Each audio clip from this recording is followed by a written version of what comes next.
ये जगह है ये सवाल पूछने का? मोबाइल से क्यों ले रहे हो? What is going on? This is terrible.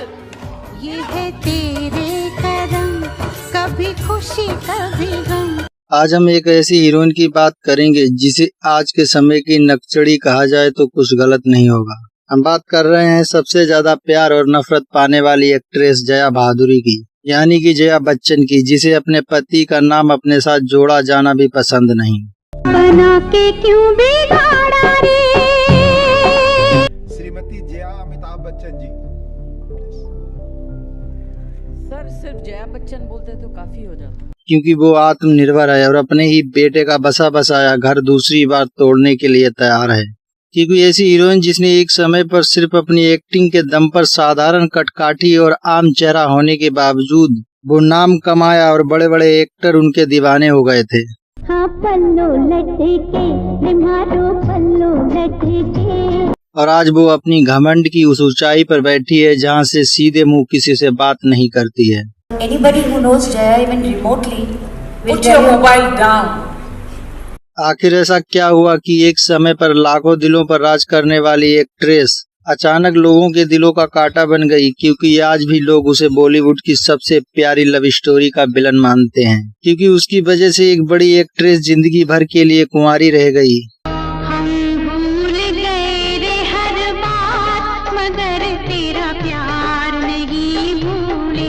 और कैसे उसने सदी के सबसे बड़े महानायक को शादी के लिए मजबूर किया और फिर एक बेवफा पति की वफादार पत्नी बनकर जिंदगी जीने के लिए मजबूर हो गई, क्योंकि वो अपने ही बेटे और बहू के हंसते खेलते परिवार को उजाड़ रही है। और ऐसा क्या कारण है कि लोग उसे घमंडी और अड़ियल औरत मानते हैं? जानेंगे और भी बहुत कुछ, तो बने रहिए आप हमारे साथ। तो चलिए शुरू करते हैं। जया भादुरी का जन्म 9 अप्रैल 1948 को जबलपुर मध्य प्रदेश में हुआ था। जया बच्चन एक बंगाली हिंदू परिवार से संबंध रखती हैं। उनके पिता का नाम तरुण कुमार भादुरी और माता का नाम इंदिरा भादुरी है। जया के पिता एक पत्रकार और लेखक थे, मतलब जिनके साथ जया आज इस तरह का व्यवहार करती हैं उनके पिता भी कभी ये करते थे। जया भादुरी की स्कूलिंग भोपाल से हुई और बचपन में ही एक्टिंग के कीड़े ने ऐसा काटा कि उन्होंने टेलीविजन ऑफ इंडिया नाम के कॉलेज में एडमिशन ले लिया। और यही नहीं, जया को उनकी पढ़ाई के दौरान बेस्ट इंडिया एनसीसी कैडेट पुरस्कार भी मिला, जो कि 1966 में गणतंत्र दिवस के समारोह में उन्हें मिला था। जया भादुरी का एक्टिंग के लिए जुनून देखकर एक बार उनके पिता उन्हें फिल्म की शूटिंग दिखाने के लिए ले गए। प्रसिद्ध डायरेक्टर सत्यजीत राय की फिल्म की शूटिंग चल रही थी और उन्हें अपनी अगली फिल्म के लिए एक अलग तरह की चुलबुली लड़की की तलाश थी। जब स्मिता पाटिल ने जया को सत्यजीत राय से मिलवाया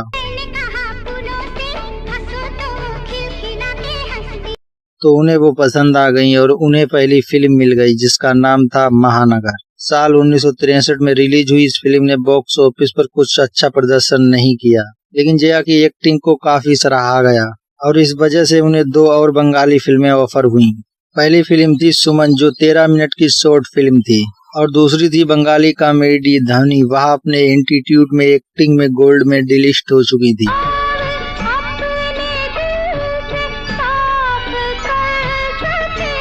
और जब वो पढ़ाई कर रही थी तो ऋषिकेश मुखर्जी इंस्टीट्यूट पहुंचे और जया से बोले, चलो आज से तुम मेरी हीरोइन बन गई। और अपनी फिल्म में जया को साइन कर लिया। मतलब स्ट्रगल के नाम पर उन्होंने इतनी मेहनत की कि वह क्लास में बैठे बैठे हीरोइन बन गई। कभी खुशी कभी गम। साल 1971 में जया बच्चन की पहली फिल्म गुड्डी रिलीज हुई।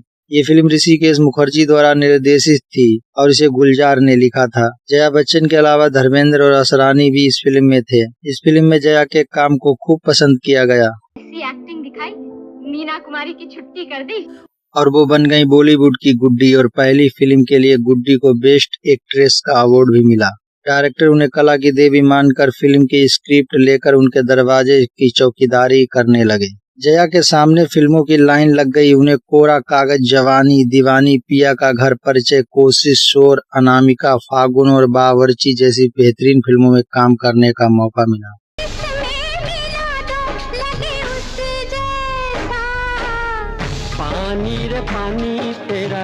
और वह जानी मानी एक्ट्रेस बन गईं। इसके बाद 1973 में जया ने जंजीर में अमिताभ बच्चन के साथ काम किया और अमिताभ की किस्मत बन गई। उस समय तक अमिताभ बच्चन की लगातार 12 फिल्में फ्लॉप हो चुकी थी और जनता के साथ साथ अमिताभ बच्चन को भी भरोसा हो गया था कि वह हीरो बनने के लायक नहीं है। लेकिन फिल्म जंजीर से उनकी किस्मत बदल गई और उन्होंने जया को अपने लिए लकी मान लिया, जिसका पछतावा बेचारे आज भी करते होंगे। इसके बाद उन्होंने जया के साथ फिल्म अभिमान में काम किया और ये फिल्म भी बहुत बड़ी हिट हुई और अमिताभ बच्चन की गाड़ी चल निकली। 1975 में अमिताभ ने जया के साथ 2 फिल्मों में काम किया, चुपके चुपके, शोले, और शोले से अमिताभ बच्चन को बड़ा स्टार बना दिया। अमिताभ बच्चन ने जया के साथ 2 फिल्मों में और काम किया, चुपके चुपके और शोले ने अमिताभ बच्चन को बड़ा स्टार बना दिया। लेकिन फिर भी अमिताभ बच्चन को वो लकी लगी क्योंकि अमिताभ बच्चन ने उनमें ऐसा कुछ देखा होगा। These are basic manners we Indians have to learn.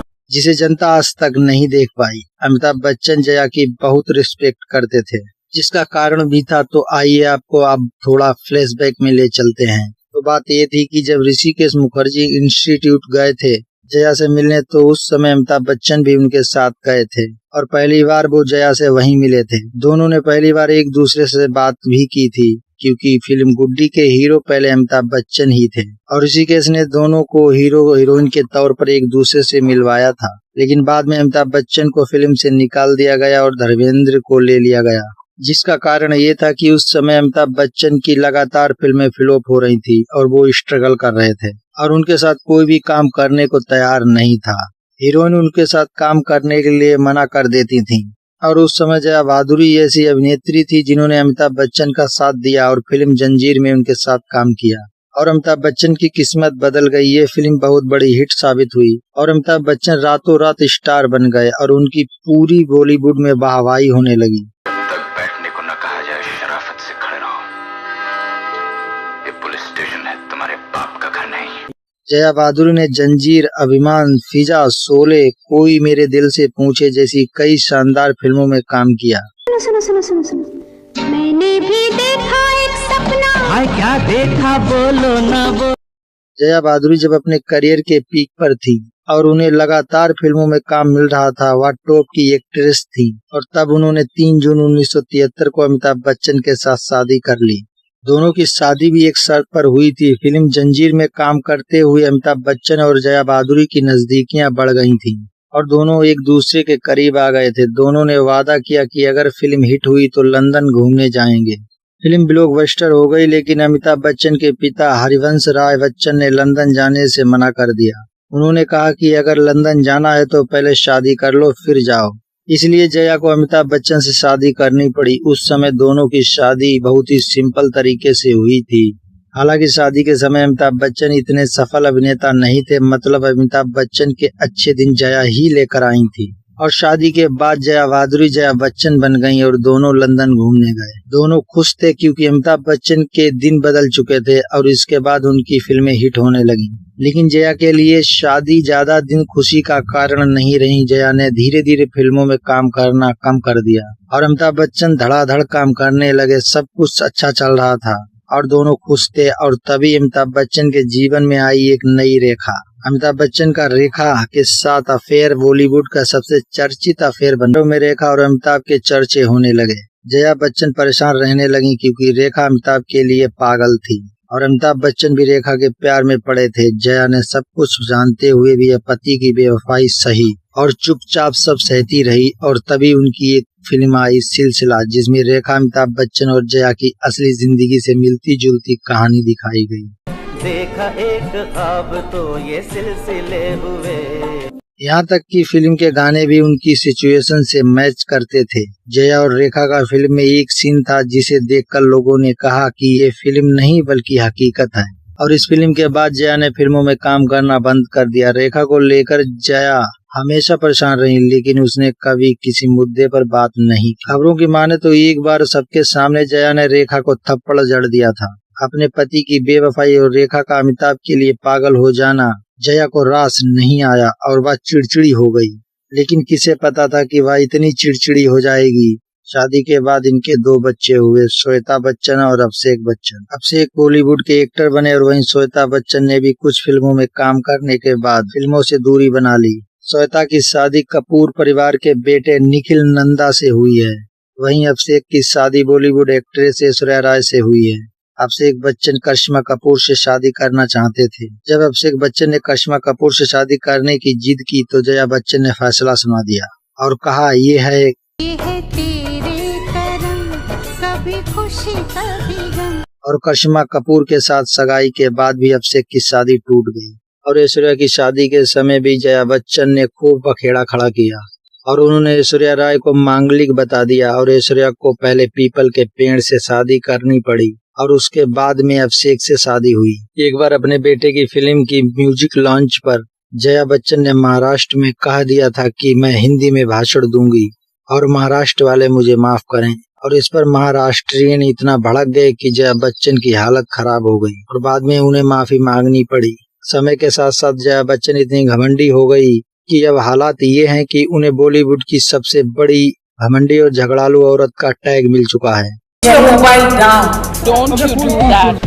ये जगह है ये सवाल पूछने का। I am not a spokesperson for the rest of my family. I hate indiscipline. Never push me. एक लंबे समय के बाद जया ने दोबारा फिल्मों में वापसी की और कुछ अच्छी फिल्मों में काम भी किया, जिनमें कल हो ना हो, कभी खुशी कभी गम, लगा चुनरी में दाग और फिजा जैसी बेहतरीन फिल्में शामिल रहीं। ये है तेरे करम, कभी खुशी कभी गम। जया बच्चन अपनी बेटी श्वेता बच्चन को खूब चाहती हैं और उसके लिए वह किसी भी हद तक जाने को तैयार हो जाती हैं। श्वेता बच्चन के ही कहने पर जया ने फिल्मों में काम करना छोड़ दिया था और अब अपनी बेटी के ही कहने पर वह ऐश्वर्या राय और अभिषेक बच्चन के रिश्तों को भी तोड़ रही है। ऐश्वर्या राय और अभिषेक बच्चन के बिगड़ते रिश्तों के लिए सबसे बड़ा कारण जया बच्चन और वही इसके लिए जिम्मेदार हैं। आपको बता दें कि जया बच्चन समाजवादी पार्टी की ओर से राज्यसभा सांसद हैं। Don't you do that. Never push me. I hate being pushed. और जब से वह सांसद बनी है उसके बाद ही उसका दिमाग घुटनों में चला गया और आज वह इस हालात में है कि हर दिन एक नई कंट्रोवर्सी पैदा करती है। What is going on? This is terrible. 1992 में भारत सरकार का भारत का चौथा उच्चतम नागरिक पुरस्कार पद्म श्री से भी उन्हें सम्मानित किया गया था। जया बच्चन को उनके बेमिसाल अभिनय के लिए 3 बार फिल्म फेयर बेस्ट एक्ट्रेस का अवार्ड और 3 बार बेस्ट सपोर्टिंग एक्ट्रेस का अवार्ड मिल चुका है। उन्हें कुल 9 बार फिल्म फेयर अवार्ड से नवाजा जा चुका है और 2007 में जया बच्चन को लाइफ टाइम अवार्ड से भी नवाजा गया। सोचने वाली बात ये है कि कभी अपने अभिनय और सादगी के लिए 9 बार अवार्ड जीतने वाली एक्ट्रेस आज ऐसी बन चुकी है। आप फोटो खींच लीजिए फिल्म का। कि लोग उसका नाम सुनते ही चिढ़ते हैं। आप जया बच्चन के बारे में क्या सोचते हैं हमें कमेंट में जरूर बताइएगा और वीडियो अच्छा लगा तो वीडियो को लाइक कीजिए, चैनल को सब्सक्राइब कीजिए। तो मिलते हैं अगले वीडियो में, तब तक के लिए नमस्कार, जय हिंद, वंदे मातरम। जया अमिताभ बच्चन आपसे पूछ रही हैं। ये है तेरे करम, कभी खुशी कभी गम।